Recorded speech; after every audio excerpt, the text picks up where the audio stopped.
Our book at hand for today is a book of Yuval Noah Harari, a New York Times bestseller entitled Sapiens, A Brief History of Humankind.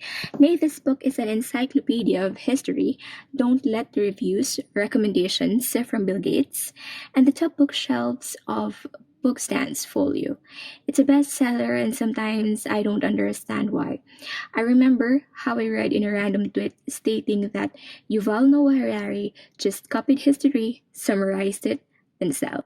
Although he is a real historian, don't get me wrong, he have all the credentials a person requires to write a book. But for us ordinary citizens of the world who consumes a writer's madness, we should be realistic that not all these things are of our concern.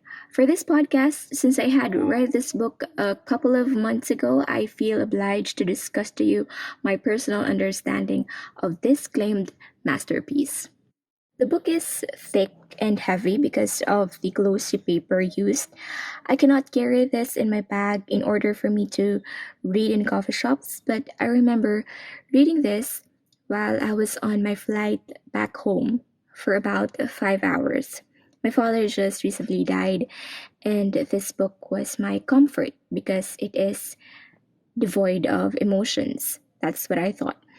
I was reading this during his wake as well, and with its purely informative tone, I thought that it could help me forget my bereaved feelings. But my father was reader too, and the early days of my life was remembered with both of us reading in the front porch. So, anyways, back to the book. It's divided into 4 parts. The Cognitive Revolution, first part. Second is agricultural. Then third, Unification of Mankind. The fourth part is the Scientific Revolution. The book has pictures and illustrations. It will make you less bored. Yeah, like a pic of Pope Francis is there, illustrations of maps, and a pic of Cristiano Ronaldo in underwear. If you had not loved history when you were back in school, then don't stress on getting a copy. But if you do not know history, I think it would be best to start with this book. For those who have free time to think of their existence, go start reading 1 paragraph at a time. You'll never know at the end of your lifetime you had reached also the part about the end of Homo sapiens. By the way, there are 2 books written by Harari after this, the Homo Deus and 21 Lessons of the 21st Century. Both I have in my ebook library and I haven't opened. The book takes into consideration the major historical events in human history as stated in the parts. It is also part psychology because it discusses why men and women think the way they do those times, as well as all books written by PhD holders. There are theories and research added to support the claims of the author. But the important lesson of the first part of the book is in how humans were the culprit of extinction of many species in Earth. There is a message of history that humans need to know, and that is we are causing environmental damage even before. We may be the smartest of all the species, but we are cold-hearted and selfish sometimes towards things that are abundant or of less use to us. How many thousands of species that were excavated or discovered by paleontologists that are non-existent today? And how many more species are endangered as we speak? In part 2, the Agricultural Revolution, it says that there is no evidence that people became more intelligent with time. Truly, people did not become more intelligent with time. I believe in that. I don't know with you, but even if my ancestors or grandparents were never educated, I do not think that I am smarter than they are. I have been educated, that's all. Also in this part of the book, you will find the pictures of Barack Obama. That is why it became the best book of the year. I'm just kidding. But the charming president did recommend this book. Part 2 takeaway note is men are lucky. It says in page 159 that history of gender is so bewildering. There's a lot of passages where the author tries to unravel while male dominated in the first place. Men had been viewed in our history as the people who always started violence.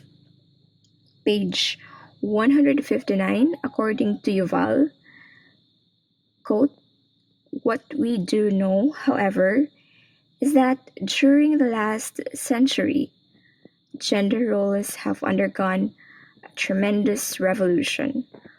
More and more societies today not only give men and women equal legal status, political rights, and economic opportunities, but also completely rethink their most basic conceptions of gender and sexuality. Though the gender gap is still significant, events have been moving at a breathtaking speed. Unquote.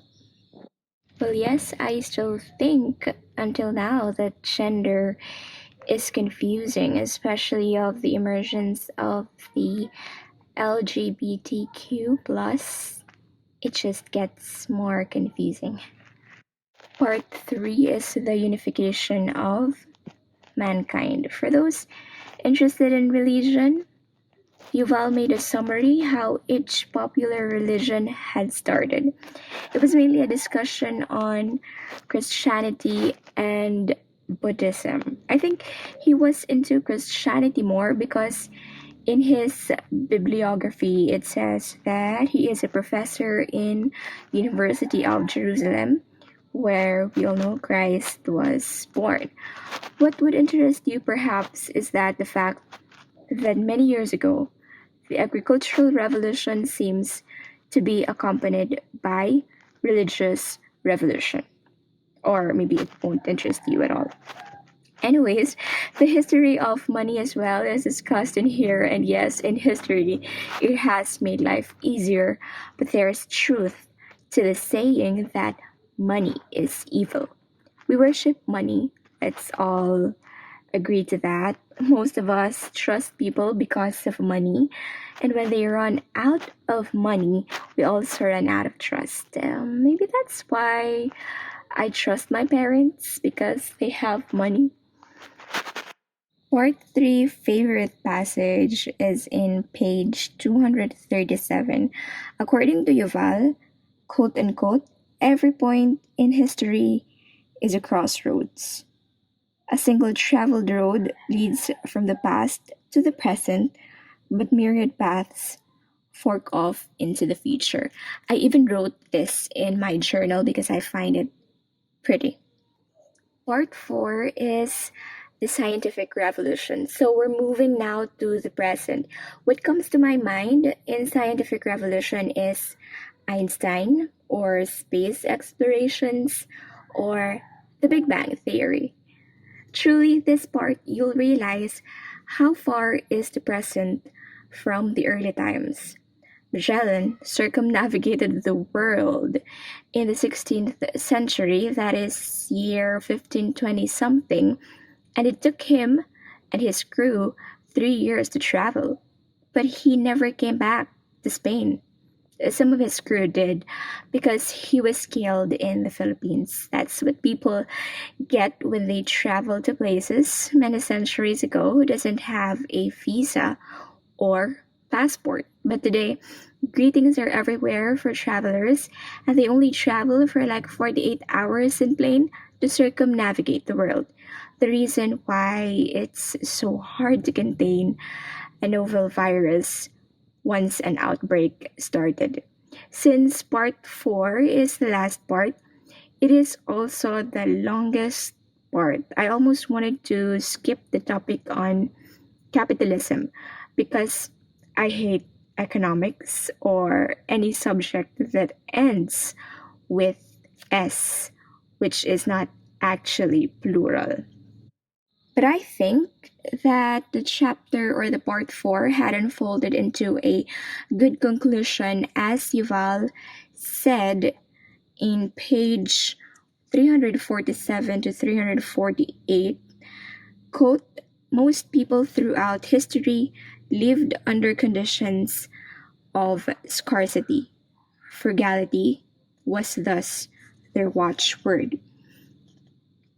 Today, we buy countless products that we don't really need, and that until yesterday, we didn't know existed. Shopping has become a favorite pastime. Religious holidays, such as Christmas, have become shopping festivals. Unquote. We are living in a better world. As Yuval puts it, we live in a better world. We are living in a peaceful era. There were extreme violence in the past, and for all we know, we can sleep sound in the night knowing that we are not going to be slaughtered in the morning. Moving forward to the conclusion, which is kind of depressing because it talked about human happiness. To talk about human happiness is depressing for me because there's no absolute science behind it. And to think that it's all about biochemistry and that no amount of money, social status, and beauty will bring us happiness if we don't have these biological hormones like serotonin, dopamine, and oxytocin would make you wonder what really makes a happy life. Were our ancestors who were deprived of internet happier than us? Are we a generation of happy people? So we'll wrap up this podcast because the story of human existence is a long way to go. To sum up, the book begins with presenting the history, but it's not up to anybody, not even scientists, I tell you, to tell what will happen in the future. Robots, aliens, genetic manipulations, no one will know. Life goes on for us, humans. And if there is one message the author wants his reader to remember, is that even we, Homo sapiens, are powerful than ever before. We need not be irresponsible. We should not create havoc on our fellow animals and in our environment just to seek for our comfort and satisfaction. That's it. That's our book podcast for today. We're done with Sapiens, A Brief History of Humankind. There are so many praises for Sapiens. It's a book list best book of the year, one of the Atlantic's best books we read, and one of Bill Gates' 10 favorite books.